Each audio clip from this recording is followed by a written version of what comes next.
Okay, what is up everyone? Welcome back to another video on the tech channel.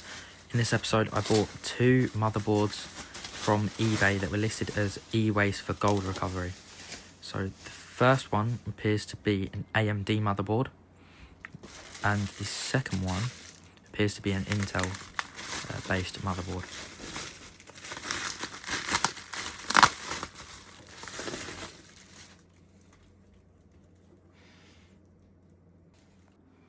So this board here is an Asus model and this one is an Intel based board. So by the looks of things, they both do have a CPU installed. If you guys do enjoy this video, make sure you do like and subscribe to let me know, as these videos do take a lot of time and effort to make. Okay, so now that the intro is out of the way, let's take a look at these two motherboards. I am quite happy with the fact that we got an AMD one, an older AMD board, because I do have a few of the AMD CPUs that should fit this socket. I do need to check what socket it is. Literally, aside from what you see in this video, I have not looked over the boards. I know this is a 1150 something, either 1151, 1155 or 1150. Not too sure. I'll take a look at that in a minute. I'll take a look at what socket this AMD board has as well. By the looks of things, they're both DDR3 based boards, but I'm not too sure, so let's take a look. So what we're going to do is literally just lift this up, which should click our CPU out of the way. So if we take a look at that, the pins appear to all be straight as well, which is good. It's an AMD A6 3500 series. So I'll take a look at what CPU that would be in a second. Socket FM1. Okay. So now I'm just going to do some brief research on the FM1 socket, because I don't think I've looked it up before. And I'll also check out my CPUs and see what I have that might fit into this board in a bit. Okay, so after some brief research, I found out that the FM1 socket was introduced in 2011. That's all I really know about it so far, but we'll take a look later in the video. Okay, so now that we've covered this motherboard slightly, we will test them later in the video because I'm still unsure if they work. Hopefully we'll put them together with some other parts and maybe make a PC out of one of them and use that in a future video. Now we can check out this motherboard, which is, as I said, an 1150 series socket. It says 115X, so we don't know what that last digit is, but we will take a look later. So I'm just going to remove the CPU by lifting up this, and we'll also check the pins of the socket as well. So here we have our CPU. Back looks to be fine. The front, we can see that it's a Pentium G2030 by the looks of things. And now we'll just check the pins. Bit of fluff there. Just zoom in a bit on that so you guys can see as well.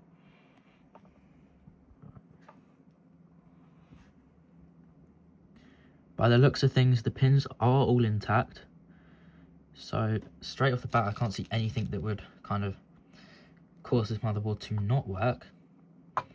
So I'm just going to place the CPU back in its socket for now and set this to the side whilst we test the AMD board.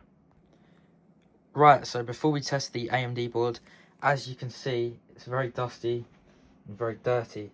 So I'm going to take a toothbrush to it very lightly, very gently, or a small brush, and get most of that dust off, because we also don't want any dust or dirt in that socket that could cause our CPU to not work correctly.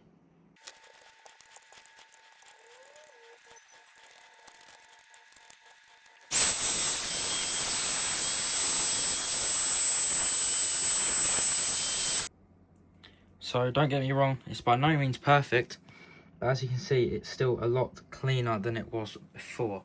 So I just used a soft brush and then I used a small hoover and held it close to the motherboard, not really touching it, but where I was removing the dust with the brush and it was going up into the air, the suction from the hoover picked up all of that dust that was coming off the board so that it didn't settle back straight onto the board.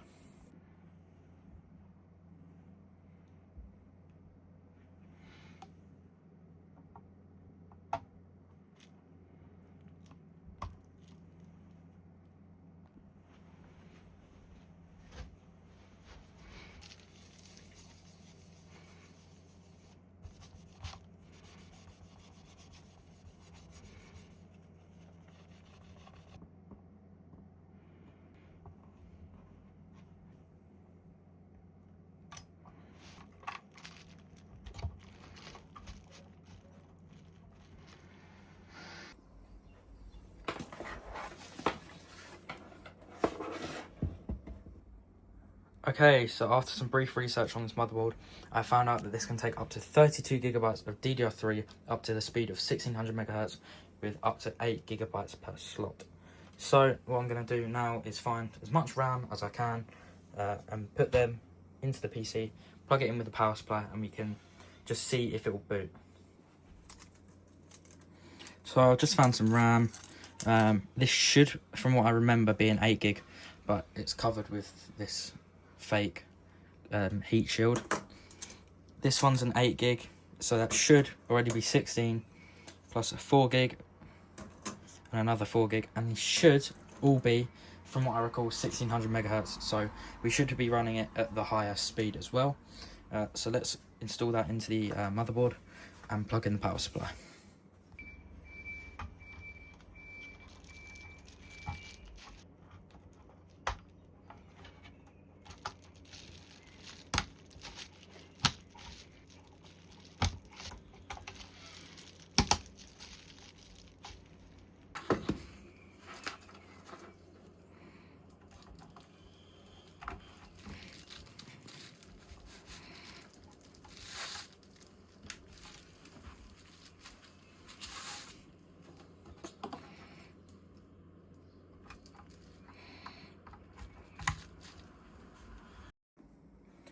Okay, so we've got all of that kind of hooked up now.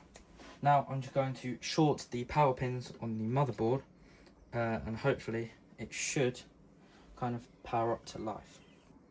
Okay, moment of truth, let's try that again. And just before we turn it on, I'll switch it to the correct display output.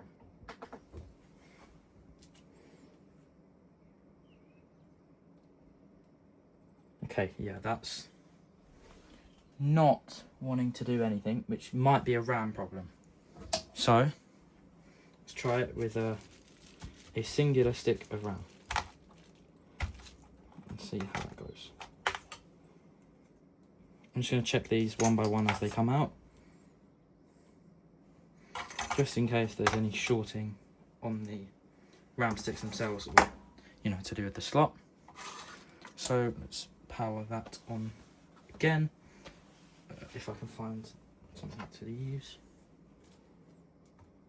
Okay, doesn't seem to like that either, so let's take out this first stick.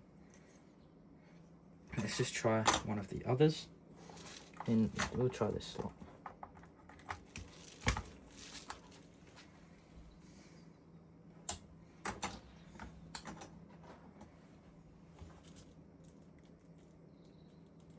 I'm going to listen to that noise one more time and see if I can hear anything.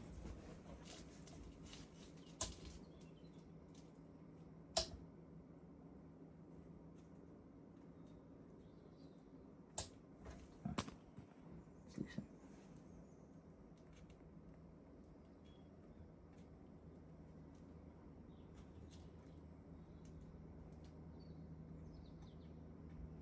Can't really hear anything. It's very strange, but I'm not going to push it because I don't want any issues. Right. Okay, so for now, I think I'm just going to try a couple of things off camera, see if I can get it working. If not, then we'll move on to the other motherboard. Okay, so just to rule out our power supply and our stick of RAM, I'm going to plug in the power supply into a known good test motherboard with a known good CPU and that same stick of RAM that we use. We will see if that fixes or shows any of our issues that we are having. So switch the power supply on and short those power pins, which should be up here.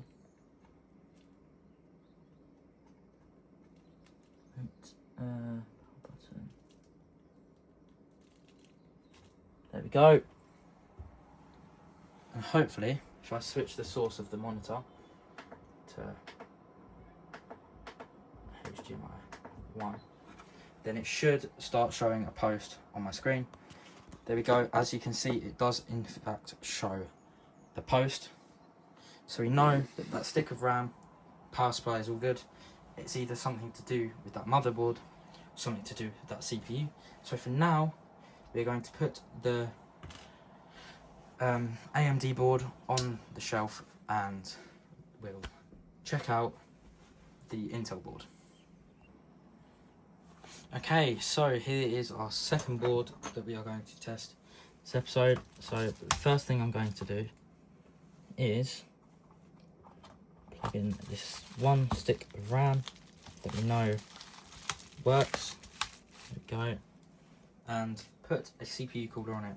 First thing I'm going to do though is use the tissue I used last time to get some of that old thermal gunk off, because that won't be necessary as we are going to be replacing the thermal paste.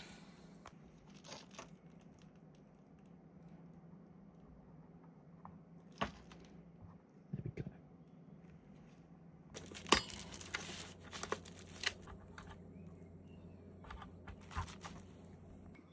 Okay, so let's once again plug in all of the power connectors. So one here, just make sure that it's fully clipped in, and the second one over here.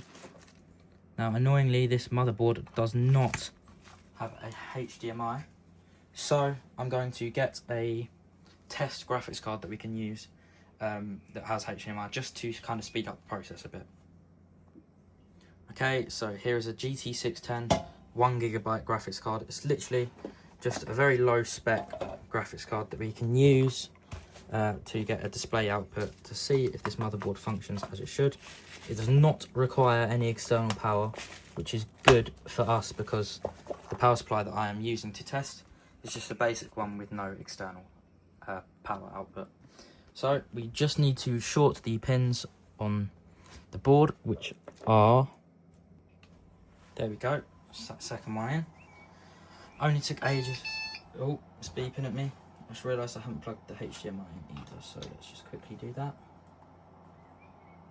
Gently. Come on, you know you want. There we go. Now we can switch it on the monitor to the correct output.